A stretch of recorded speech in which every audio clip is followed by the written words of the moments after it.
کبھی کبھی ایک چھوٹا سا عمل، ایک معمولی سی نیکی پوری زندگی کو بدل کر رکھ دیتی ہے۔ یہ کہانی ہے ایک بچے کی اور ایک روپیہ کی جو کسی کی زندگی بن گیا۔ بلال ایک غریب بچہ تھا۔ وہ اسکول سے واپس آ کر گاؤں کے ایک چھوٹے سے ہوٹل میں برتن دھوتا تھا۔ وہ یہ سب اپنی بیمار ماں کے لیے کرتا تھا، کیونکہ ماں کی دوائیں خریدنے کے لیے اس کے پاس اور کوئی ذریعہ نہیں تھا۔ ایک دن ہوٹل میں ایک تھکے ہارے مسافر داخل ہوئے۔ ان کے کپڑے گرد سے اٹی ہوئے تھے اور چہرے سے تھکن ٹپک رہی تھی۔ انہوں نے مالک سے کہا، بس ایک گلاس پانی دے دو، مگر مالک نے غصے سے جواب دیا، پانی مفت نہیں ہے، پیسے دو۔ مسافر نے جیب ٹٹولی لیکن ایک روپیہ بھی نہ نکلا۔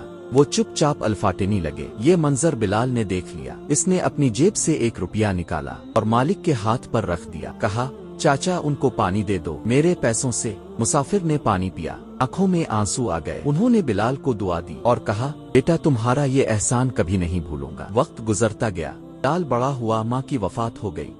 اس نے گاؤں چھوڑا، شہر میں جا کر محنت مزدوری شروع کر دی۔ ایک دن وہ اچانک بیمار پڑ گیا۔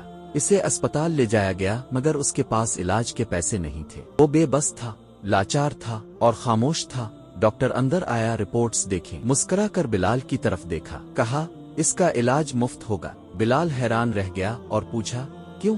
ڈاکٹر نے نرمی سے جواب دیا، سالوں پہلے تم نے مجھے ایک روپیہ دے کر پانی پلایا تھا۔ آج مجھے موقع ملا ہے کہ تمہارا وہ احسان واپس لوٹا سکوں۔ یاد رکھو، نیکی کبھی ضائع نہیں جاتی، چاہے وہ ایک روپیہ ہو یا ایک گلاس پانی، اللہ اسے ضرور لوٹتا ہے۔